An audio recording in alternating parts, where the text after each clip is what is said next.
আসসালামু আলাইকুম রহমতুল্লাহ। প্রিয় দর্শক, আজকে আমরা জানবো স্বামীর পাঁজরের হাড় দিয়ে সত্যিই কি স্ত্রীকে তৈরি করা হয়েছে।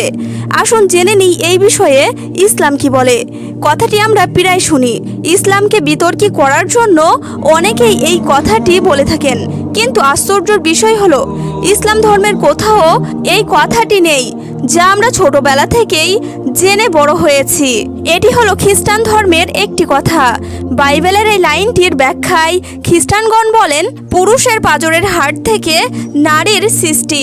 খ্রিস্টান ধর্মের এই কথাটি এখন মুসলিম সমাজে খুবই পরিচিত, কিন্তু এর কারণ কি?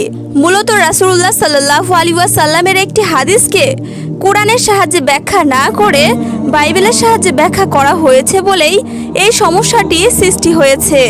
আবু হুরায়রা রাদিয়াল্লাহু তাআলা আনহু থেকে বর্ণিত করেন, রাসূলুল্লাহ সাল্লাল্লাহু আলাইহি ওয়াসাল্লাম বলেছেন, আমার কাছ থেকে মেয়েদের প্রতি শ্রদ্ধা আচরণ করার শিক্ষা গ্রহণ করো, কেননা নারী জাতিকে পাঁজরের বাঁকা হাড় দ্বারা সৃষ্টি করা হয়েছে, আর পাঁজরের হাড়গুলোর মধ্যে উপরের হাড়টাই সবচেয়ে বাঁকা। অতএব তুমি যদি সোজা করতে চাও তবে ভেঙে যাওয়ার সম্ভাবনাই রয়েছে, আর যদি ফেলে রাখো তবে বাঁকা হতেই থাকবে। কাজেই মেয়েদের সাথে শ্রদ্ধা ব্যবহার করো। বুখারী হাদিস নাম্বার 5186। হাদিসে নারীদের পাঁজরের হাড় দ্বারা সৃষ্টির কথা এসেছে, কিন্তু কার পাঁজরের হাড় দিয়ে সৃষ্টি করা হয়েছে তা হাদিসে বর্ণিত হয়নি। সুতরাং এই হাদিসের উদ্দেশ্য হলো নারীদেরকে সম্মান ও শ্রদ্ধা করা, তাদেরকে অপমান করা নয়। সুতরাং না বুঝার কারণে অনেকেই মনে করেন স্বামীর পাঁজরের হাড় দিয়ে স্ত্রীকে সৃষ্টি করা হয়েছে। এই কথাটি সম্পূর্ণ ভুল, এর কোনো ভিত্তি নেই। হ্যাঁ, হযরত হাওয়া আলাইহিস সালামকে হযরত আদম আলাইহিস সালামের পাঁজরের হাড় দিয়ে সৃষ্টি করা হয়েছে, এই কথা সত্য, কিন্তু তার মানে এই নয় সব স্ত্রী লোককে তার স্বামীর পাঁজরের হাড় দিয়ে সৃষ্টি করা হয়েছে। আর এই দাবি অযুক্ত ও বনুয়াট। একে তো এর পক্ষে কোনো দলিল বা প্রমাণ নেই, দ্বিতীয়ত এটি অযুক্তহীন কথা। কারণ যেসব মেয়ে বাচ্চারা শিশুকালে মারা গেছে কিংবা বিয়ের আগেই মারা গেছে, তাদের কার হাড় দিয়ে সৃষ্টি করা হয়েছে? তাদের তো স্বামী ছিল না দুনিয়াতে। সুতরাং স্বামীর পাঁজরের হাড় দিয়ে সৃষ্টি করা হয়েছে। স্ত্রীদের এই দাবিটাই ভুল। নারীদের একটি সৌন্দর্য হলো তারা সাধারণত একটু কথায় আচরণে বাঁকা স্বভাবের হয়। এটি সব ক্ষেত্রে তাদের দোষ নয়, অনেক ক্ষেত্রেই সৌন্দর্য। ইসলামিক স্কলারদের মতে বর্ণিত হাদিসগুলোতে নারীদের প্রকৃতির কথা আলোচনা করা হয়েছে। পাঁজরের হাড়ের গঠন বাঁকা ও সমান প্রকৃতির। নারী জাতির চিন্তাভাবনা পুরুষদের মতো নয়, বরং কিছুটা ভিন্ন ধরনের। কাজেই তাদের সংখ্যের মধ্যে পার্থক্য হতে পারে। তাদের বৈশিষ্ট্যই এমন। নারীরা নরম প্রকৃতির, তারা অত্যন্ত আবেগপ্রবণ, কখনো অনেক কষ্ট পায়, আবার কখনো অনেক রাগ করে।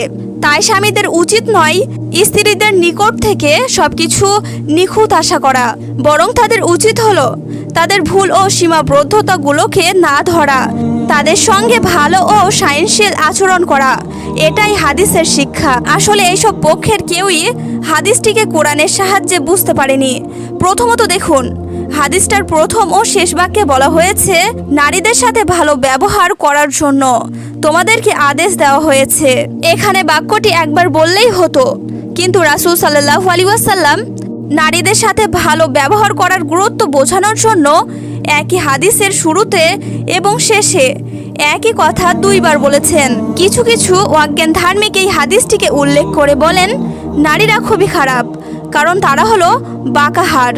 আবার কিছু কিছু নারীবেদী এই হাদিসটিকে উল্লেখ করে বলেন ইসলাম নারীদেরকে অপমান করেছে।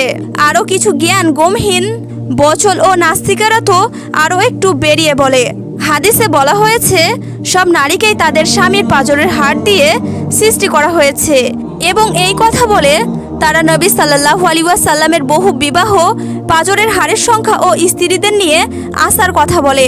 আবার কেউ কেউ অবিবাহিতা নারী, তালাকপ্রাপ্ত নারী, অধিক পুরুষের সাথে বিবাহ হওয়া নারীদের উদাহরণ দেখিয়ে হাদিসটিকে ভুল বলতে চাই, কিন্তু তাদের এইসব অভিযোগের মূল্যেই আছে অসত্য ও অপব্যাখ্যা। সেই সব নাস্তিকেদের উদ্দেশ্যে বলা চাই, হাদিসের কোথাও বলা হয়নি স্বামীর পাঁজরের হাড় দিয়ে স্ত্রীকে তৈরি করা হয়েছে, বরং বলা হয়েছে নারী জাতিকে পাঁজরের হাড় দ্বারা সৃষ্টি করা হয়েছে। এমনকি কার পাঁজরের হাড় দ্বারা সৃষ্টি করা হয়েছে এমনটা বলা হয়নি।